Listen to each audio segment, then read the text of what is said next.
Las Vegas, the entertainment, music, and sports capital of the world, it's the JJ and Johnny Show.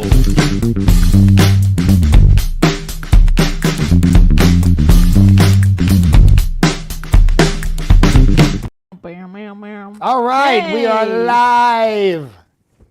Hello, JJ. We're in a different location this week. Both of us are in different locations. Yeah, what is going on here? Thank everyone for joining us. Well, I've migrated up north to my homeland. I'm actually in the house I grew up in Yakima, Washington. Welcome to my family home. Oh, it's very woodsy. It's very woodsy. I want to be there right now. Yeah. It's so my parents built this house in like 1972, guys, and it's almost all cedar. So the whole house, and there's lots of skylights, lots of windows, lots of plants. So it's very it's hippy dippy. I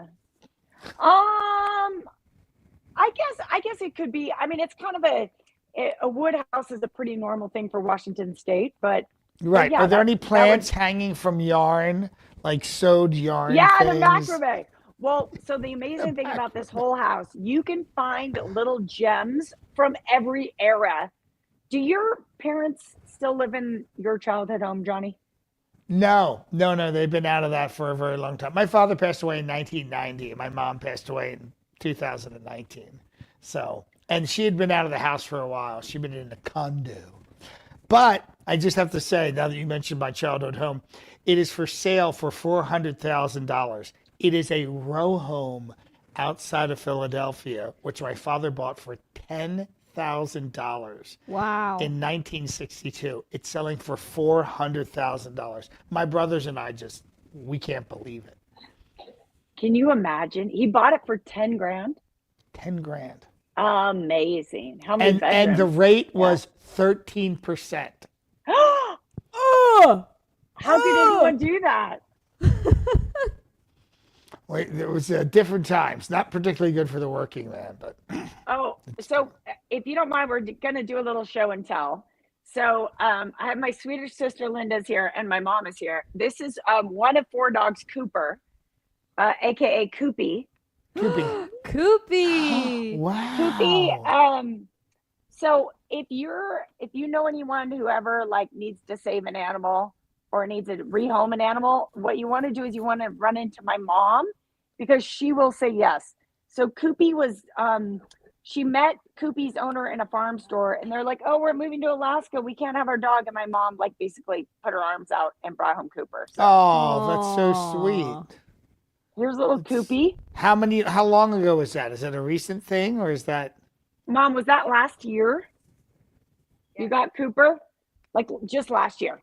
Wow. So Cooper just fit right in. He's a Maltese. It's a very pretty dog. And then since then, she's also brought home Ricky the cat. And that was a lady that she met at Starbucks, walked in with a cat carrier and said, "I'm a traveling nurse. I can't take my cat." And my mom reached out her hand and took the cat. So. Wow. How many dogs and cats are in this home? The current count, John, and that could alter at any time. Hopefully by the end of the episode, we'll find out how many animals, ferrets and hamsters and everything else are in the house. So 4 dogs, 4 cats is the current count. Those are the inside animals. And then I was out this morning feeding the sheep. So then there's the sheep and the peacocks and whatnot. Wow. I love peacocks. They're beautiful. Hey, you know what you might think is cool that I saw this morning? So my parents built the house in 72. They've had peacocks the entire time. And they just kind of reproduce. They lay on eggs and they have babies. Occasionally, if we have too many of them, we'll find another person who wants some of them and give them away. But that's just kind of how the population has been. So in those 52 years, we've had many baby peacocks. Just last year, or this year, in fact, we had a white peacock be born out of an egg. So in 52 years, never a white peacock. And right now there's a white peacock out in the barn. That's so cool. Oh my gosh. Wow. It's amazing. So, all All right, so you're all dressed up. So tell me about the podcast you're going on Oh, today. it's Mike Searock. He's a pretty well-known podcaster. He's actually traveling around, rents out a studio, and I've been on his show before. And it's a lot of, business kind of stuff and branding and intention and growing your business, kind of that whole trend of podcasts. And he's in that world. I love it He's very because interesting. you look like you're going, you look really sharp. You look business forward. You look like you're going to do some investment talk. Are you starting to think about your goals for 2025? Oh yeah, well I'm always thinking about my goals and what I'm going to do next. And my big goal for 2025 is to do a lot more hosting as myself, but really get my keynote up on its feet so I can do that and kind of talk about the things I want to talk about as far as maximizing your abilities and meeting your potential and the moral imperative of not being lazy and taking yourself to the next level. That's what I want to talk about. Ooh, that's some good juicy stuff. All right, well, you should share little bits on our podcast. Yes, I will. As I do each piece, I will. Yeah. The big part of that was getting over the speech impediment. So now it's kind of time to run with it. So, and I think, as we get older, we kind of figure out, I think when you're younger in your 20s, you think you want to do one thing.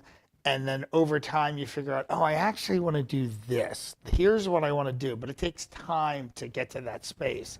And I'm very lucky, and you and I are both very lucky because of what we do. A lot of people who are kind of in a job already or in a career, it's very hard to change careers. But there are people who do that. And it's really remarkable.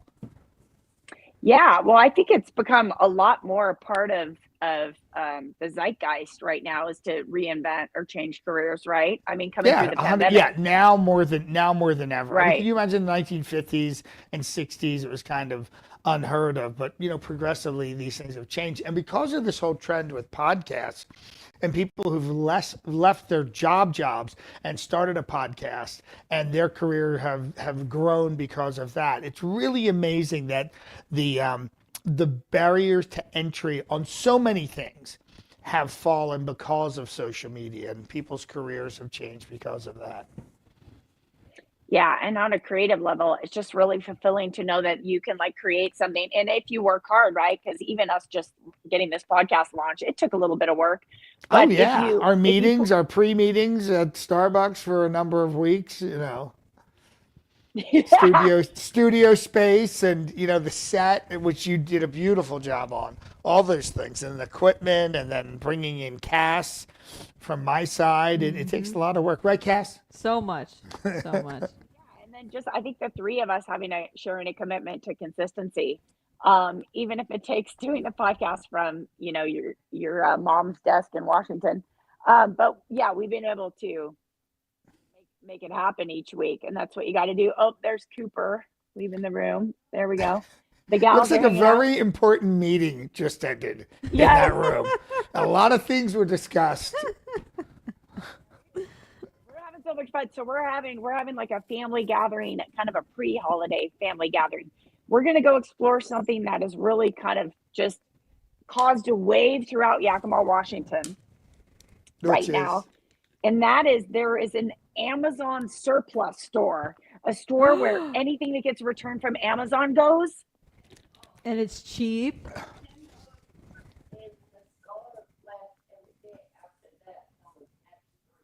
Okay, so it's $10 a day. Every item's $10, Mom? Okay, so check this out. When the delivery drops at this store, John, and I haven't been to it yet. This is something that's happened in the last year here in my hometown, but it's like the thing, right? So on the day the delivery drops, anything in the store, but you have to sift through it, is $10. The following day, everything goes down to $9, et cetera, et cetera. The following day, everything is $8, $7 until whatever, the day before Thursday, things are $1, and then the new shipment drops on Friday. And then what do? Reset it and everything starts over again? Yeah, and then I don't know if they clear out on Thursday night, but a new shipment is in the store Friday. So this being day one of the reject sale, we are Will you going to give go us a down full there. report on this? Because in my mind, I have no idea how big this place is, but thousands of people are probably waiting to get in. They sift through, they take these items, put them on eBay or even on Amazon and Ooh. resell them. Capitalism, baby. That could be like a whole side gig people have. That could be a job. Every week you get some insane deal. It could be a book or a lamp or an iPad or whatever. It's pretty amazing. I love storage wars. So I love anything where there's an element of surprise. Yes. You know, So do I. fill Well, your card up out the absolutely. door. I think one of the biggest challenges, and I actually know a jeweler in Las Vegas that buys things from people, in person, but then resells them online and does extremely well. But he's got this little, he's got the system just really hyper organized. So there's everything that comes in gets inventoried, put in a plastic bag, and then photographed in like a little, those little makeshift photo studios for products that are like, little boxes. I don't know if you have one. But you have to really, the thing is you have to really commit to organization. No, it's a shipping. business. It's a business. I have a buddy of mine who's a New York actor, lives in a 1-bedroom apartment with his wife, and he is the Jay Peterman of trunk shows and some of the other things he attends, because he's been in New York for, I don't know, 35, 40 years. But he'll go to a trunk show, and it could be the Burberry show, and he'll buy 3 of the scarves, or he'll buy one of the trench coats, and then he will write this amazing copy, and then he sells it on eBay, and that's his second line of income, is reselling all this stuff. Some stuff is new, some stuff is used, but he makes it so interesting. It's kind of like, Jay Peterman. You're entranced by the story behind the item. Oh, what kind of story does he go into? Having just He's a bought it writer, himself? so he writes something really interesting and Oh, that's so fascinating cool. about the scarf, which is totally fictitious, and that's how he sells his it stuff. manages, to be engaging. Yeah. And I want to say hi to our people watching from Germany Please. and Switzerland, Mr. Robbie, and is it Betty Hines? Beats. That looks like Hines? Beats, or it could be Beat Beatty. Hines? Hi from Germany. And Prince Everlove, the luckiest comedian Hi, in the Beatty. world. Thank you for joining us. Hello to everyone watching in Europe. Great to see you guys.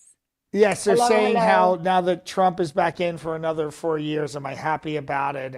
And listen, anything that'll get me more work, I'm more than happy. I am past all that other stuff. I'm just ready to work. So I've gotten about 5 bookings already. Probably as the Trump. most immediately booked people from the Trump presidency are Melania. She's definitely lined up for the next 4 years, and my friend John D. Domenico. Yep.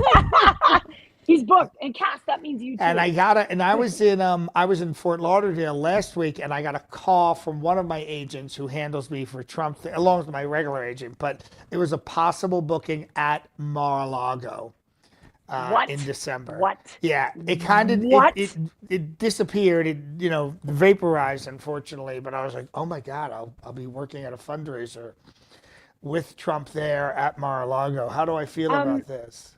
Can I please volunteer to be your second assistant after Cass? if that happens, can I be like your? Oh my God, I would just die. Yeah, that'd be pretty amazing if it happened. I think it'd be a game changer for me in a lot of respects. I wonder if you can almost see them too, doing that to sniff you out to see if you'd be willing to. Do you know what I mean?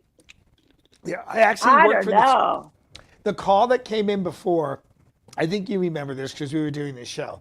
This was in April, and I had a job. I'd worked for the same billionaire a number of times, and he was doing a Carrie Lake fundraiser. Trump was actually supposed to be there, but this was when Trump was still in New York with the trial. And it was Lee Greenwood, Carrie Lake, Senator Tommy Tuberville. So these were all, and there were only like 30 people at this event, but it's $25,000 a person. So I got to meet Lee Greenwood. He actually gave me the Bible that I use when I do Trump and we do our live. Oh my gosh. I got one of the real Trump Bibles from Lee Greenwood. So it was pretty wild. Dude, you're going on the inside of the party at this point. Wow, that's something else. I have a childhood prized possession to share with you guys. Are you What ready? you got? Yeah. I'm so ready. Okay. This is Snoopy. my original Snoopy. I'm very Snoopy oriented. And you can see the eyes are kind of worn off. Yeah. Cute, right? Yeah. Oh, his little Is that cowboy Western? outfit. Is that Western Snoopy? Cowboy Snoopy? Yeah, I think I had a couple outfits. I mean, obviously, I don't think it came like that, but I think I had like a little Snoopy closet, as it were. You know what I'm saying? That looks like drunken Snoopy. Like his pants are down, his Just shirt walked out is of the out. saloon, Snoopy. The belly's out. Right. Too much sarsaparilla. Yeah, Snoopy. too much sarsaparilla. So tell me, you're in your childhood home. Is your bedroom the exact way it was when you left all those years ago? Did your mom?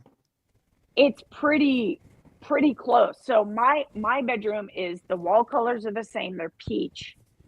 It's really right around the corner. I just don't want to risk losing you on the Wi-Fi. But my bedroom is kind of Marilyn Monroe, Frank Sinatra. So you can see that I loved kind of like Hollywood, John. Right. So, yep. So I've got kind of a little bit of a old Hollywood theme, very glamorous. That's so cool. Boas hanging and stuff like that, mixed with, there's a lot of tchotchkes from like a lot of countries all over the world, because my bedroom then became the bedroom of exchange students for pretty much like 20 years after I left home. Wow. Because my parents had so many exchange students. So there's like, like a little, there's a cuckoo clock right there on the wall. Yeah. From one of the German exchange students. And maybe you'll find like, a little pencil case from Czechoslovakia, or, a little jewelry box from Japan in my bedroom. So it's all kind of like little memories of kids who lived in my bedroom. That's so it's kind of cute. Wow. That's it's great. cool. It's super cool. And this was always a great place for exchange students to live, as you can imagine, because there's animals everywhere. And it was always kind of a fun spot. Wow, that's so cool. It's lovely. Lovely, lots of people. Is there yeah? Is there a story behind your hat, JJ? This is definitely this is one of the hats I grabbed off the trunk downstairs. So when you walk in, so I already went out and helped feed the sheep this morning, and it's raining here because we're still, kind of recovering from that cyclone storm. So this is one of the, this is understood here. There's stuff that's covered in dirt and mud, and that is obviously like what you're going to wear when you feed the animals. And then there's things like this that are kept clean. Yes. So when you walk in, there's like a ton, there's like a closet full of like all these outdoor jackets and coats and long coats. And you can just see the difference between the ones that are meant to wear out and the ones that are meant to do chores in. Wow. So this is this is not mine. This is my sister's. And but I thought I'd put it on to show off for you guys. It's a gorgeous hat. It's a gorgeous hat. Did your sister make it? Is that from one of the peacocks in the back? That feather? Yeah, in fact, I'm going to bring you guys back some peacock feathers. The amount of peacock feathers around this joint, there's kind of peacock feathers everywhere. So cool. So yeah. So cool. I love So that's what's So happening. you're staying up there for Thanksgiving? No, I'm actually coming home Sunday, Johnny. I'm just literally gone for Formula One. See how that worked out? Genius. I got invited to Formula One tonight by one of my clients, tonight and tomorrow. Tomorrow night's the race. But he said, stop by. We have a suite. And I thought, that is such a generous offer. And tonight, I don't want to go downtown. I mean, I don't want to go, not downtown, old Las Vegas. I just don't want to deal with it, you know? It's such a wonderful thing, but I was like, I don't, and we have to, Saturday night, we have to be up so early for our flight to New York. I was like, yeah. Wow, that's amazing. I mean, that's great. Good for you, honestly, because you could almost get FOMO because it's kind of the big thing happening in Las Vegas, if you got an invite. Yeah. But I have to tell you, my strategy, I did not get an invite this year, which is convenient because I didn't have to turn it down. However, I would literally be tempted to almost like walk in, like get close in an Uber and then just get dropped off and walk in, because who wants to navigate all that? Yeah. Yeah, it's just the parking and walking from the lots or getting shuttled from the lots. But I'm not taking anything away from F1. The videos are absolutely amazing. That whole area where they come through on Koval, it's just so amazing what they've done. And here it is, the second year already. I'm blown away. Well, I love that our newspaper put out an article specifically with 3 places that locals could walk to and see the race from. Very strategic article, trying to help us out locally, because we shouldn't have to pay for a race that's in our backyard. Come on, people. Absolutely not. Come Do you on. know the places off the top of your head? Yeah, one was Caesar's Forum Shops, has literally like the windows inside Caesar's Forum Shops. Apparently, there's a pretty nice little spot. The other was along the fence, and I there was a lot of sidewalk along the fence, and I'm thinking it was down, obviously not in front of the Bellagio, but towards the south side of the race. Really? I don't know exactly the cross streets. If you look up in the Review Journal, the article is very clear on 3 spots that you could utilize. So that's good to know. Why not? Yeah. Okay, so you're going to New York. Before you go, for Thanksgiving and the Macy's Day Parade and to see some friends, and I just need to have a little Christmas early. I don't know if anyone else is feeling this way, but I need a little Christmas. I need some heavy coats and scarves and hats, and just transport me to another place. You're still recovering from the election, aren't you? I'm exhausted. Oh my God. That felt John, like I ran a marathon. You have been running a marathon. I've watched your schedule. That is exactly what I'm doing right now. Is I'm experiencing the holidays right now before I have to get into all the travel and the chaos. So yeah, I'm starting my winter. Let's just kick off can we just kick off guys? Can we kick off the holidays right now? Yes, I'm ready. I should have a little Christmas tree right here. Just bring it in. Oh, the Mr. weather Robbie outside is frightful. What's Mr. Robbie have to say? Oh, he just said he recommended something that we're doing. We're going to the Union Square Christmas market, the holiday Christmas market. And I have a whole list of 20 different places I want to visit. Obviously Rockefeller Center to see the tree, which has not been lit up yet, but like the Plaza Hotel has an incredible display.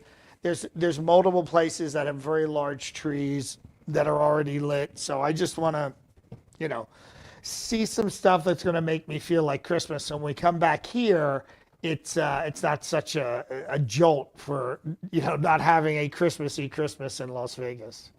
It's funny how we're both, you being from the East Coast and me being from, the Northwest, and Cass being from the Northwest, but we're so, you never lose that taste for the place you grew up. You know what I mean? Yeah. Right. And for me, I am literally here to get a dose of the holidays, and it'll carry me through the holidays. Well, Johnny, have a great time. Can we make a deal?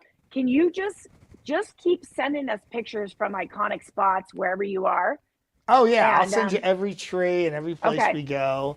And next Thursday's obviously Thanksgiving, so we're not doing a show, but the following show I'll have plenty of photos. Okay, amazing. And Cass and I might do a pre-Thanksgiving show, and we can always show off some of the things you're doing. Yeah. But then after that, let's just get into the holiday mix, my friend. We're just gonna drink our way through this podcast all of December. You know what? That would be funny. We should do a Christmas episode of all the holiday drinks. Doesn't have to be Christmas, but like the hot toddy, maybe some hot apple cider, some of these classic drinks. And one of the trends that's happening in New York, and it's starting to happen here, is these Christmas pop-up bars and bistros that that are usual regular places, but now they're really decorating them for Christmas. And I posted one of these on Instagram that's at the Denver airport. So they took this area and they made it into a bar, but it's a Christmas bar. So they had Santa there and reindeer, and they had Elf, a big full-size. Buddy the Elf. Yeah, Buddy the Elf. Yeah. So it's kind of fun. I think a lot of people were really craving that whole Christmassy vibe early this year. I feel Yeah, it. for sure. Yeah. All right. Well, good luck on your podcast. You look fantastic. And, Thank you. I let my hair grow in. oh my gosh. A little shiny. But since I don't have to shave to be Dr. Evil or Dr. Phil or, and I'm not doing any live stuff until after I get back, then I have to shave my head. So, oh, and by the way, I have an interesting corporate job coming up where I'll be Austin Powers at Atomic Saloon that a corporate group has rented out. So I get to be little Austin Powers, baby, at the Atomic Saloon. Yes. Atomic Saloon show? What's that? At the Atomic Saloon show? Yes. Not in the show. They've rented the space. Yes. Yeah. Fun. Yeah. And I love that space. If anyone's watching, you've ever seen the Atomic Saloon show, it's an incredible set and the way it's laid out and the bars. And it's an incredible show. A lot of amazing performers. Atomic Saloon is definitely on the top of my list. A Spiegelworld production that I believe, along with most of the shows in Las Vegas, is shut down this week. Why? Yes. Because Formula One. Formula One. Gotta love the cars. All right, guys. Cass, any last words? No, just that. Oh, I'm so large here. Just that I miss you, JJ. We miss you. We can't wait for you to be back, but I hope that you enjoy your vacation. Thank you very much. And I'll pass off the baton to Johnny. Johnny, have a great vacation as well. And Thank you. We look forward to being in studio together, the three of us, soon. Yes, very soon. Yes, we'll be back home studio. And by the way, this is our 25th episode. Yeah. This Yes. is amazing, JJ. 25 episodes already. We want to thank everybody who's watching, who comes back and follows us as we change. We're probably going to come up with a new date and time, day of the week for the show. But we love the fact that you guys are following us and finding us. We appreciate it. Oh, definitely. Thanks to everyone who's always in the chats. Believe me, we see you guys. Thank you so much. And let us know. We think we're moving the show to 2:00 in the afternoon. On Thursdays, right? Yeah. Or We're liking it. yeah. We're liking a little later. So I like Yeah. that. I like that. I think Me that'll too. work. As long as We're we have feeling these that. wonderful international, like Mr. Robbie and Heinz, who are, Germany and Switzerland, who are willing to take the time to watch us in the evening. We're so flattered. Yeah. Thanks for being here, everybody. All right. thanks have for a being great here, week. guys. Bye. We'll see you See next everybody. time. Safe travels, JJ.